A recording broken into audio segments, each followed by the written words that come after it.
Bonjour, je vais vous présenter un cours de mathématiques sur les nombres niveau seconde, vidéo numéro 3. Vous trouverez cette vidéo ainsi qu'un cours au format numérique type PDF sur le site Scol Mathématiques. Paragraphe 1.6, les nombres réels. On pourrait penser, au vu de tous les nombres que l'on vient de voir, qu'il suffise à exprimer toutes les quantités mathématiques. Cependant, Pythagore a été l'un des premiers à montrer qu'il existait d'autres nombres. En effet, lorsque l'on cherche à exprimer la longueur de la diagonale d'un carré de côté 1, on trouve un nombre que l'on écrit maintenant racine carrée de 2, mais qui à l'époque n'avait pas encore de notation. Alors, je vous explique en détail. Si je prends ici un carré, donc de côté 1, j'ai ici donc un triangle rectangle, et je vois bien que si j'applique le théorème de Pythagore, puisque mon triangle est rectangle, j'obtiens comme longueur, la longueur de l'hypoténuse, qui est la longueur de ma diagonale, racine carrée de 1 au carré plus 1 au carré ça fait 1 au carré ça fait 1, donc ça fait au total racine carrée de 2. Donc la longueur de ma diagonale, c'est racine carrée de 2. Ce nombre existe, la preuve, on le voit visuellement, c'est la diagonale de mon carré de côté 1, mais Pythagore a alors montré que ce nombre ne pouvait pas s'écrire à l'aide d'une fraction. Ce nombre n'était pas un rationnel. Ainsi était prouvé qu'il existait des nombres irrationnels. Alors, définition. Un nombre est irrationnel lorsqu'il ne peut s'écrire sous forme d'une fraction. Alors, il existe des exemples célèbres que vous avez rencontrés pendant votre scolarité. Si je prends par exemple un cercle de rayon 1, si je prends ici un cercle de rayon 1, nous savons que le périmètre c'est donc 2πr, donc on obtient avec un cercle de rayon 1, d'accord, on obtient donc un périmètre qui vaut 2π. Donc, le demi-périmètre de mon cercle est égal à pi. Donc, le demi-périmètre d'un cercle de rayon 1 vaut exactement pi. On a vu donc précédemment, je répète, la diagonale d'un carré de côté 1 me donne comme longueur, la longueur de ma diagonale, c'est racine carrée de 2. Si maintenant je prends un rectangle avec comme largeur par exemple 1 et je prends comme longueur 2, cela me fait comme diagonale de mon rectangle, encore une fois, si j'applique le théorème de Pythagore, j'obtiens comme longueur ici de ma diagonale, qui est en fait l'hypoténuse de mon triangle rectangle, j'obtiens racine carrée de 1 au carré plus 2 au carré, c'est-à-dire racine carrée de 1 plus 4, c'est-à-dire racine carrée de 5. Et là aussi, ce nombre ne peut pas se mettre sous forme de nombre rationnel. Alors, définition. À notre niveau, nous dirons que l'ensemble des nombres réels est constitué de toutes les abscisses possibles des points situés sur un axe gradué. L'ensemble des nombres réels est désigné par R. Les nombres réels sont donc tous les nombres qui servent à mesurer des longueurs, ainsi que leur opposé. Cet axe gradué, appelé droite numérique, jette un pont fructueux entre les nombres réels et la géométrie. Parce que je vous rappelle que notamment la découverte des nombres irrationnels s'est faite grâce à la géométrie.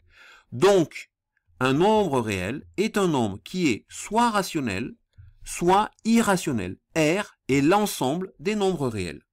Propriété, comme un nombre réel est un nombre qui est soit rationnel, soit irrationnel, l'ensemble des nombres rationnels est donc inclus dans l'ensemble des nombres réels. Q inclus dans R. L'ensemble R est un ensemble continu, c'est-à-dire qu'il ne possède pas de trou. On peut donc représenter cet ensemble R par une droite orientée appelée droite numérique. Si j'avais choisi de faire une représentation graphique avec des nombres entiers, on aurait des trous, on n'aurait que certains points. Entre chaque point, il y aurait eu des trous. Or, lorsqu'on veut représenter graphiquement, si vous voulez, par une droite, on obtient une droite sans trou lorsqu'on veut représenter les nombres réels. Chaque point de ma droite représente un nombre réel. Alors voilà, ici j'ai donc ma droite numérique sur laquelle je peux trouver donc des nombres irrationnels, racine carrée de 5, pi. Ici c'est un nombre rationnel. Ici j'obtiens un nombre décimal qui est aussi qui est aussi un nombre rationnel, ce nombre décimal, puisque moins 2,53, on est bien d'accord, c'est moins 253 divisé par 100. Donc vu que c'est un nombre rationnel, il fait partie de l'ensemble des réels. Moins 7, c'est pareil. Au départ, c'est un entier relatif, mais moins 7, c'est moins 7 divisé par 1, donc ça devient un nombre rationnel aussi. Donc là aussi, tout ça représente Donc cette droite numérique représente l'ensemble des nombres réels. Alors, quelle est la signification mathématique de ce dessin? Elle est relativement simple, puisque le poisson Z mange le poisson N, et ainsi de suite. J'ai donc ainsi l'ensemble des entiers naturels qui est inclus dans l'ensemble des entiers relatifs, puisque les entiers naturels sont des cas particuliers d'entiers relatifs.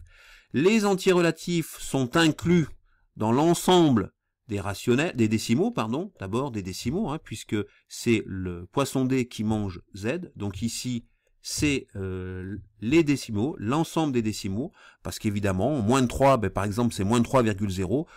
Les nombres entiers relatifs sont des cas particuliers de nombres décimaux. Les nombres décimaux sont inclus dans l'ensemble des nombres rationnels, puisque chaque nombre décimal peut se mettre sous la forme d'une fraction. Et ces nombres rationnels sont inclus dans l'ensemble des réels, puisque l'ensemble des réels englobe tous les rationnels et les irrationnels. Donc voilà ce que signifie ce schéma-là.